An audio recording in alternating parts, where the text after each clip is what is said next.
엘리야를 통해서 엘리야후, 엘리야, 여호와 나의 하나님, 그 이름을 통해서, 그렇죠? 하나님께서 참 하나님이십니다. 그 하나님께서 이스라엘을 그리고 이 세상을 다스리고 계십니다. 그리고 그 하나님께서 자기의 백성들, 사역자를 살피시고 보호하시고 인도하시면서 우리가 살펴보았습니다. 오늘 우리는 하나님의 구원이 이방 여인에게까지 미치고 있는 것을 우리가 살펴보게 될 것입니다. 전에 말씀드린 것처럼 우리가 하나님의 사명자로 살아간다는 것은 굉장히 영광스럽고 귀한 일이지만 항상 멋있고 폼나고 편안하고 우아하고 좋은 것만은 아닐 수가 있습니다. 오히려 일상이 흐트러집니다. 그리고 더 불편할 때도 종종 있습니다. 엘리야의 삶을 보면 첩첩산중이라는 말이 훨씬 더 정확한 표현일 것 같습니다. 구절에 기록된 것처럼 지명수배에 된 이 엘리야에게 하나님께서 어느 날 말씀을 하셨습니다. 시돈에 속한 사르밧으로 가서 한 과부에게 가라. 내가 그 과부에게 말해놨으니 거기서 네가 음식을 먹고 살 수 있을 것이다 라고 말씀을 하셨습니다. 아마 믿음 좋은 여러분이나 아니면 이 엘리야 같으면 아무 분만하지 않고 아멘, 하나님께서 저희들을 예배해 주시니까 감사합니다 하고 갈 수 있습니다만은 상식적으로 생각해 보면 이 하나님의 이 말씀은요, 이 두 가지 면에서 크게 굉장히 난처하고 받아들이기 불편한 제안이 됩니다. 첫 번째는 시돈에 속한 이 사르밧이라는 지명 자체가, 지역 자체가 조금 불편합니다. 받아들이기 부담스럽습니다. 사르밧은요, 시돈이라는 도시의 남쪽에 있는 조그만 도시입니다. 지도로 봐도 잘 안 나옵니다. 이스라엘 있으면 이스라엘 이쪽으로 쭉 가면 이제 레바논 지역이 나고 페니키아 지역이 나오거든요. 그 동네에 보면 오늘날 레바논 지역에 보면 시돈 혹은 오늘 이름으로 사이다라고 하는데요. 그 도시가 있습니다. 그 항구 도시고요. 그 밑에 그 사르밧이라는 동네가 있습니다. 시돈이라는 지역은 아마 여러분이 몇 번 들어보셨을 겁니다. 마태복음 15장에 보면 예수님께서 두로와 시돈 지역으로 들어가셨다가 그 딸이 흉악한 귀신 들린 한 가나안 여인이 예수님을 쫓아왔던 거 기억나죠? 주 다윗의 자손 예수여 나를 불쌍히 여기소서 내 딸이 흉악한 귀신 들렸습니다 하고 목이 터져라 외쳤던 그 여인, 그 여인이 이 시돈 사람이에요. 근데 예수님께서, 그리고 예수님의 제자들이 무시했잖아요. 말 안 쓰고 있다니까요. 이스라엘 백성들이 상종하기 안 좋아하는 이방 지역입니다. 구약시대 때는 그만큼 이방인에 대해서 멸시하는 건 없었지만 이 시도는 부담스럽습니다. 엘리야에게. 왜냐하면 여러분 기억나실지 모르겠어요. 한 달 전에 제가 이 엘리야 설교할 때 말씀드렸는데 시돈 출신의 사람이, 유명한 사람이 있습니다. 기억납니까? 네, 이세벨이요. 당시 이 이스라엘 다스리던 아합의 왕이, 아합 왕이 시돈의 왕 엣발, 이름이 엣발입니다. 바알은 나의 주, 바알은 살아계시다, 그런 뜻이에요. 시돈 왕이 바알 숭배자라니까요. 그 왕의 딸을 이세벨을 아내로 맞이했습니다. 그리고 이스라엘 전역에서 더욱더 왕성하게 바알을 숭배하기 시작했잖아요. 성경은 아합이 그 이전에 어느 왕보다 더 심각하게 우상 숭배를 하였다고 평가를 하거든요. 근데 지금 그 바알을 섬겼던 이세벨의 고향 도시로 하나님이 너 글로 도망가라 이야기하는 겁니다. 지금 바알이나 이세벨은 엘리야를 죽이겠다고 지명수배 내려놨는데 너는 이세벨의 고향에 가서 숨으라. 간접 신고하면 보상금 받는데 지금 엘리야를 향하여 이세벨의 고향으로 가라 말씀하니까 굉장히 부담스럽습니다. 게다가 사르밧에 가면 하나님께서 이미 한 과부에게 명령하셔서 그녀가 너에게 음식을 주도록 내가 이미 다 세팅을 해놨다 말씀하셨거든요. 그러면 우리가 여호와 이레라고 말을 해야 되는데 여러분 생각해보세요. 과부입니다. 남편이 일찍 생을 마감해서 혼자 살아가는 사람입니다. 오늘날은 우리가 여기서 그 여성들도 사회생 활동들을 많이 합니다. 그래서 물론 여전히 싱글맘의 생활은 어렵죠. 과거 이스라엘 문화에 있어서 고아와 과부와 나그네 이렇게 말하면 3대 제일 사회적으로 제일 불우한 사람, 가장 경제적으로 어려운 사람, 도움을 청할 데가 없는 안된 사람, 네, 이렇게 간주가 되는 겁니다. 고아와 과부와 나그네. 나그네는 우리 같은 외국인들을 포함합니다. 엘리야 입장에서 여러분 생각을 해봅시다. 잘 먹고 잘 살고 있었다니까요. 그런데 어느 날 하나님께서 말씀하셨죠. 내가 너에게 사명을 주겠노라. 그래서 그 말씀을 받아가지고 여호와의 말씀이 임하였으니 앞으로 내 말이 있기 전까지는 이스라엘 땅에 비가 내리지 않을 것이요. 왜냐하면 당신이 우상 숭배를 했기 때문에 이런 일이 발생한 것이요. 회개하시오. 혼나게 선포했는데 그 다음부터 정상적인 생활 못하고 아합 왕이 너 죽었어. 이 바람에 도망갔잖아요. 그리고 시냇가로 숨어갔습니다. 하나님께서 저 시냇가로 가라. 여러분 말이 좋아 시냇가지요? 시냇가에 사는 삶이 푸른 초장 쉴만한 물가입니까? 언제 아합의 군사가 와서 자기를 잡을지 모르는 불안한 상황에 간신히 물 마시고 까마귀가 물어주는 음식 먹으면서 살아갔던 겁니다. 근데 이제 그나마 그 시내가 마르니까 하나님께서 야 이제는 마실 물도 없다. 딴 데로 가자 하고 보내시는 게 지질이 가난하다고 생각했던 과부집에 네가 가면 거기서 먹고 살 수 있을 거야 라고 하나님이 말씀하십니다. 당혹스럽죠. 그래도 엘리야는 말씀에 순종하고 길을 나섰습니다. 사르밧으로 갔습니다. 그리고 성문에서 나뭇가지를 줍는 한 여인, 한 과부를 만났습니다. 물 좀 주세요. 마음 착한 이 여인이 알겠습니다 하고 물을 떨어가는데 뒤에서 엘리야가 부릅니다. 잠시만요. 쳐다보니 오는 길에 빵도 하나 좀 갖고 오세요. 12절 우리 같이 읽어봐야겠네요. 12절 말씀. 그 말을 들은 이 여인이 대답을 했습니다. 12절 같이 읽어봅시다. 그가 이르되 당신의 하나님 여호와께서 살아계심을 두고 맹세하노니 나는 떡이 없고 다만 통에 가루 한 움큼과 병에 기름 조금뿐이라. 내가 나뭇가지 둘을 주워다가 나와 내 아들을 위하여 음식을 만들어 먹고 그 후에는 죽으리라. 여러분 이 여인이 이렇게 대답할 때 마음이 어땠을까요? 학자들이 의하면 이 사르밧이라는 도시는요 주전 1500년경에 건설이 됐는데 상업이 굉장히 많이 발달한 도시였습니다. 옷감이나 도자기, 농산물 그리고 색을 입히는 염료 산업이 되게 발달해서요 염료 그것을 생산하고 원료로 생산하고 그것을 또 판매하는 그런 걸로 굉장히 유명한 도시였더랍니다.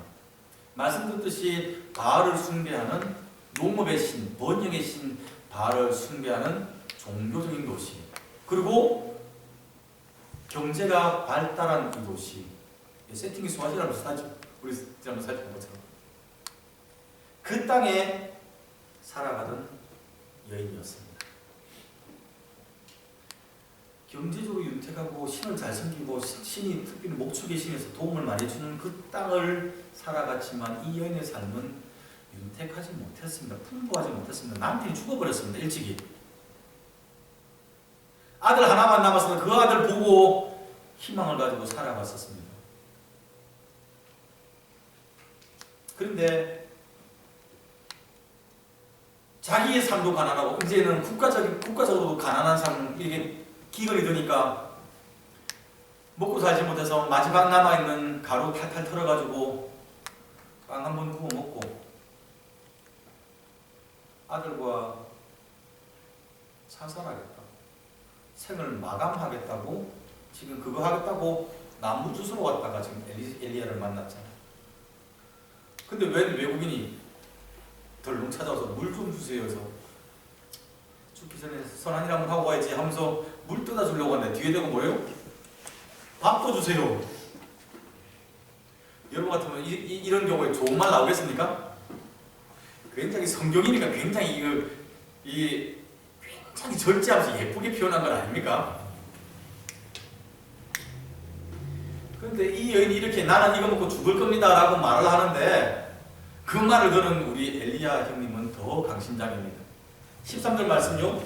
엘리야가 그에게 이르되 두려워하지 말고 가서 내 말대로 하려니와 먼저 그것으로 나를 위하여 작은 떡 한 개를 만들어 내게로 가져오고 그 위에 너와 내 아들을 위하여 만들라.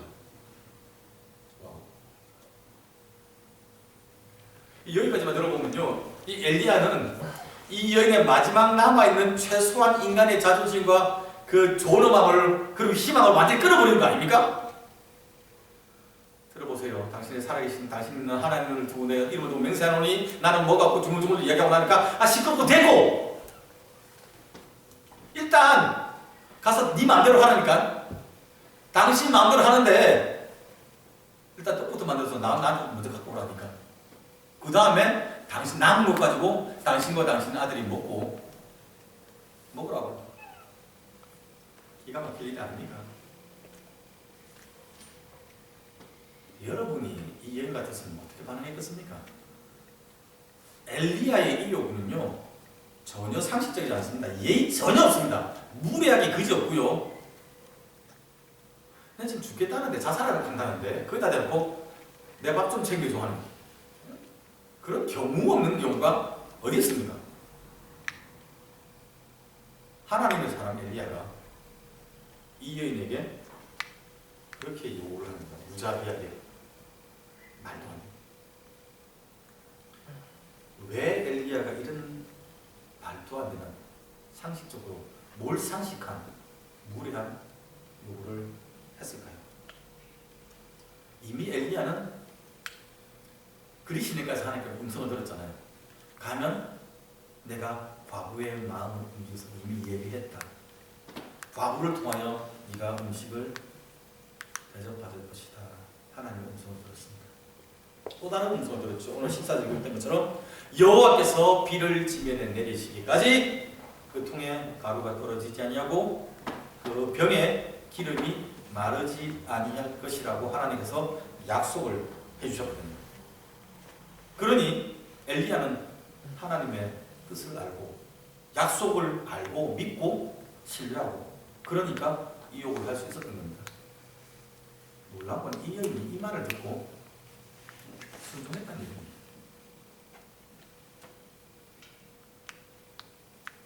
누구였을 건데 떡을 만들어서 엘리야에게 대접을 하고 자신들이 먹었는데 그 이후로도 통에 가루가 계속 있고 기름이 있어서 계속 그것으로 음식을 만들어서 그 가뭄의 시간에 비가 내리기까지 이 모자와 엘리야가 그것을 먹고 살 수 있었다는 것. 여러분 이거는 상식으로 설명 안 되는 하나님의 기적입니다. 정말 우리가 일생을 살아가면서 한 번도 경험하기 힘든 놀라운 하나님의 기적입니다. 12절에 보면 이 여인이 엘리야에게 얘기할 때 당신의 하나님이 살아계심을 두고 맹세하노니라고 말을 했기 때문에 우리가 혹시나 이 여인이 하나님을 믿었나라고 생각할 수 있지만 일반적으로 그렇게 보면 어려울걸요. 왜냐하면 아까 말씀드렸듯이 그 도시 자체는 다 바알을 섬기는 바알 숭배자였다는 거예요. 하나님에 대해서 알기 힘든 이방 민족이었습니다. 엘리야가 내가 하나님의 선지자 하나님의 백성이라고 말을 했기 때문에 아마 내가 얼마나 지금 상황이 절박한지를 설명하고 믿게 하기 위해서 내가 당신의 신의 이름을 두고 내가 맹세하는데 나는 가진 게 이거밖에 없소라고 말을 한 것으로 보는 것이 훨씬 더 타당할 것입니다. 그런데 그런 정도의 신앙조차도 없는 이 여인을 향하여 하나님께서 은혜를 베푸시는 겁니다.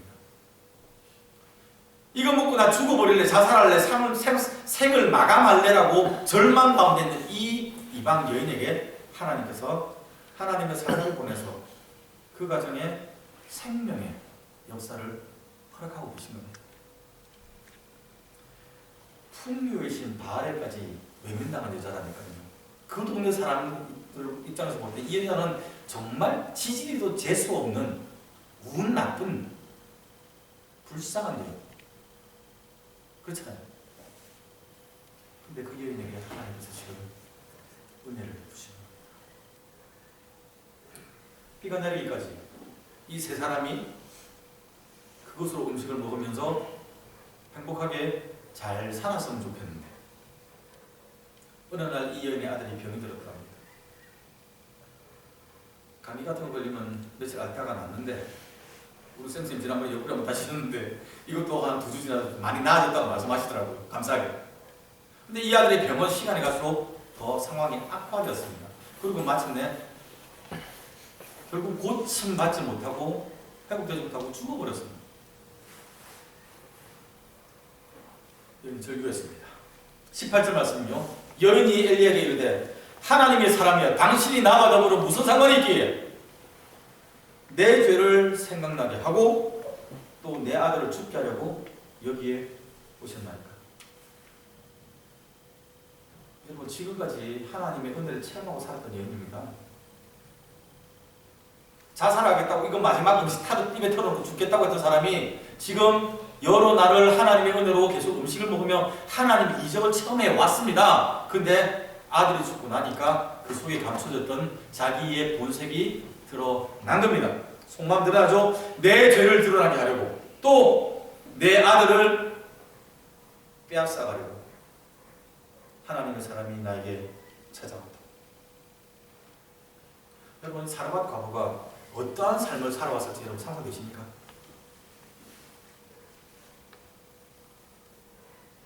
지금까지 이 여인의 삶이 순탄하지 않았을 거라는 건 제도 말씀 듣고 여러분도 예상할 수 있습니다.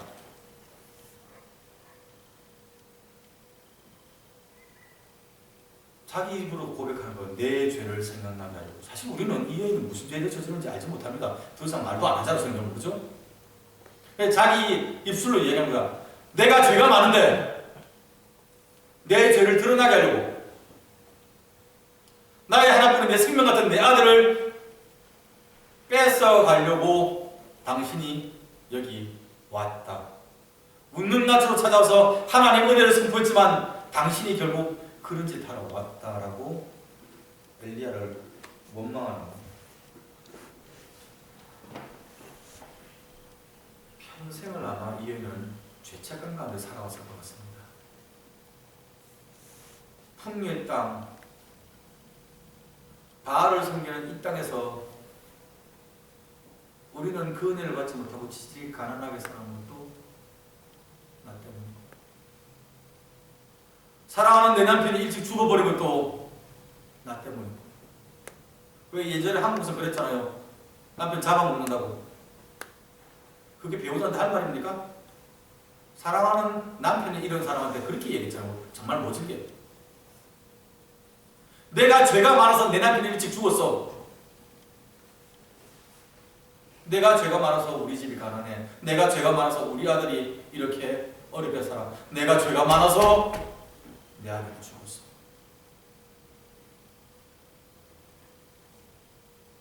그냥 내가 그때 죽었으면 이 험한 꼴 안 겪었을 텐데 당신이 나에게 찾아와서 나의 마음속에 있는 그 아픔의 쓴뿌리를 확 다 휘졌어. 이렇게 원망하고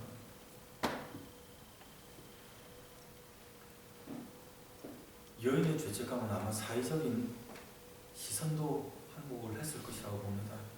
제가 조금 전에 한 옛날 말씀드렸듯이 이스라엘도 마찬가지죠. 그 사람의 불우한 환경을 보고 사람들은 정죄하기 좋아합니다. 저거 죄 지어서 그래. 우리 모르게 하나님 속여서 그래. 기억나십니까? 요한복음 9장에 날 때부터 앞을 보지 못한 장애를 가지고 태어난 사람을 보고 예수님의 제자들이 물었잖아요. 선생님, 저 사람이 앞을 못 보고 태어나면은 자기 부모 죄입니까? 아니면 자기가 죄를 지어서 그렇습니까? 태어날 때부터 장애 가지고 태어나요. 태어난 사람이 무슨 죄를 짓습니까? 물론 죄의 오명이죠. 근데 이스라엘 관습은 그러다니까요. 그 사람의 장애는 죄 때문에 벌 받는 것이라니까요. 이스라엘만 몇 사회가 다 그렇잖아. 벌 받아서 장애를 가졌어. 벌 받아서 가난해. 벌 받아서 일찍 죽었어. 다른 말로 하면 쟤는 장애를 가지고 태어난 게 당연하고 쟤는 일찍 죽는 게 당연하고 쟤는 가난한 게 당연하다는 얘기입니다. 누구보다 사회적인 약자로 살아가는 그 사람에게 긍휼을 베풀고 품어주는 게 아니라 정죄했다니까요. 그런 사회적 시선을 자기도 고스란히 받아들고 내 잘못이야, 내 죄 때문이야, 내가 뭘 해서 그래 라고 낮은 자존감 가지고 죄책감 가지고 이연이 평생을 살아왔다고 보는 것이 합당한 겁니다. 주님께서 제자들의 말을 듣고 뭐라고 하셨습니까? 야, 이 사람이나 그 부모가 죄를 지어서 이 사람이 장애를 가지고 태어난 것이 아니라 그에게서 하나님이 하시고자 하는 일을 드러내기 위해서 이 사람이 장애를 가지고 태어났다고 말씀하셨죠. 그리고 주님께서 그 장애 가진 사람을 고쳐주셨습니다. 실로암에 가서 씻으라고 말씀했죠. 엘리야도 지금 마찬가지입니다. 그 예언의 그 절규의 그 원망을 변명하지 않고 고스란히 받습니다. 그리고 그 아이를 받고 자기 다락으로 올라가 하나님께 간절히 기도했습니다. 여호와여, 원하건대 이 아이의 혼으로 그 몸에 들어오게 하소서. 여호와께서 엘리야의 소리를 들으심으로 그 아이의 혼이 몸으로 돌아오고 살아난지라. 아멘. 네. 아들이 살아나는 것을 보고 여인이 고백하죠. 24절 말씀요. 내가 이제야 당신은 하나님의 사람이시오. 당신의 입에 있는 여호와의 말씀이 진실한 줄 알아이다. 고백합니다. 그전에는 한해가 안 됐다는 얘기예요. 여러분, 통에서 기름이 계속 나오고 가루가 계속해서 나오는 초자연적인 기적을 날마다 체험하면서도 하나님을 안 믿었다는 얘기예요. 이제 자기의 아들이 죽었다 살아나서 경험하고 나니 당신이 하나님의 사람입니다. 하나님께서 말씀하시는 것이 하나도 땅에 떨어지지 않고 그대로 이루어지는 신실하신 능력이 있어 하나님 맞으시네요 하고 고백을 한답니다. 오늘 우리가 읽은 본문은요, 주인공이 엘리야인 것 같은데 사실은 엘리야가 아닌 것으로 보여집니다. 분명히 하나님께서 하나님의 사명자를 보호하시고 인도하시는 것을 우리는 발견합니다. 그렇죠? 까마귀를 통해서도 모이셨고 이번에는 우상의 도시에서 이 가련한 여인의 과부 여인을 통해서도 하나님께서는 엘리야를 보호해 주셨습니다. 그러나 다른 한편을 보면요, 우상을 섬기던 도시, 절망 가운데 살아가던 여인, 죄책감 가운데 늘 불우하게 살아갔던 이 여인, 하나님을 알지도 못하고 하나님을 믿고자 하는 마음도 없었던 여인, 하나님이 행하시는 기적을 보고도 하나님을 믿지 않을 만큼 마음이 굳은 이 여인조차도 하나님께서 사랑하셨다는 걸 보여줍니다. 그 사람조차도 하나님께서 사랑하시고 보호하시고 인도하시고 소망 주시고 새 생명으로 회복시킨다는 것을 오늘 본문이 우리에게 말씀합니다. 예수님께서 누가복음에서 그 말씀을 하셨어요. 이스라엘의 과부가 얼마나 많았는데, 그러나 엘리야가 그 많은 사람 중 한 사람에게 간 것이 아니라 사렙다 과부에게 갔다. 그래서 그 여인이 하나님의 은혜를 입었다라고 주님께서 말씀하셨잖아요. 자, 이제 여러분 점검 시간이죠. 여러분은 어떠한 하나님을 알고 하나님을 어떻게 알고 어떻게 믿고 계십니까? 예수 믿고 난 이후에도 여러분 여전히 낮은 자존감을 가지고 죄책감을 갖고 살아가고 있지는 않습니까? 이 여인은 정말 낮은 자존감에 죄책감에 소망 없이 살아갔습니다. 그렇죠?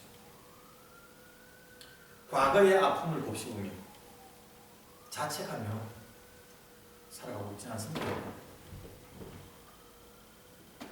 하나님은 우상 숭배의 중심지 시도에 살아가던 과부 이 여인을 있는 모습 그대로 받아주셨습니다. 용납하셨습니다. 그리고 하나님의 부유와 풍성한 가운데로 여인을 초대해 주신 거예요. 이것을 맛보아라. 이것을 네가 체험해라. 이것을 네가 알기를 원한다.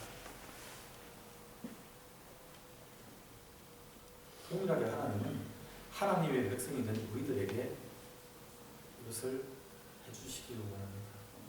우리가 하나님의 부유함을 체험하며 하나님의 회복의 은혜를 체험하며 하나님 안에서 예수 안에서 새로운 생명을 얻고 거듭나기를 하나님은 원하십니다. 우리가 과거에 쓰라린 상처나 아니면 죄책감 때문에 여러분 우리의 죄가 잘 됐다는 얘기가 아닙니다. 예수 안에서 회복을 체험하지 못하고 죄책감이 눌렸으면 그건 하나님이 원하시는 회복이 아닙니다. 만약에 혹시나 여러분 가운데 마음에 치유되지 않는 죄의 짐이 있다면 과거의 잘못이 여러분을 여전히 족쇄처럼 붙잡고 있다면 그것조차 이 시간 주님께 내어놓기 바랍니다. 주님께서 그것을 감당하실 겁니다. 주님은 우리를 정죄하지 않습니다. 있는 그대로 품으시고 예수 안에서 우리가 다시 회복되기를 원하십니다. 죽은 아들이 다시 살아나는 것처럼 여러분의 영이 주님 안에서 살아나는 회복의 역사가 일어날 겁니다. 동시에 이 부분을 통해서 우리가 어떤 사람이 되어야 될지 신자로서 우리가 어떤 사람이 되어야 될지 여러분 한번 고민해 보셔야 됩니다. 엘리야가 사르밧 과부의 집에 들어감으로 절망 가운데 생을 마감하려 했던 이 여인이 하나님의 은혜를 체험하고 새 생명을 얻고 회복됐잖아요. 그리고 고백하는 거 아닙니까? 내가 이제 당신이 참으로 하나님의 사람인 줄 내가 안다. 우리가 하나님의 사람으로 부르심을 받았는데 저나 여러분 목사만 하나님의 사람입니까? 아니잖아요. 모든 성도가 하나님의 택하신 선지자요, 제사장이요, 왕같은 족속이요, 영혼을 맡은 사명자로 우리가 부르심을 받았잖아요. 우리를 통해서 위로함이, 회복됨이, 살아나는 역사가 일어나기를 바랍니다. 우리 때문에 우리 주변에 있던 사람들이 예수 안에서 소망을 품고 새 힘을 얻는 역사가 일어나기를 바랍니다. 이것 위해서 하나님이 우리를 부르셨습니다. 우리가 하나님의 사람.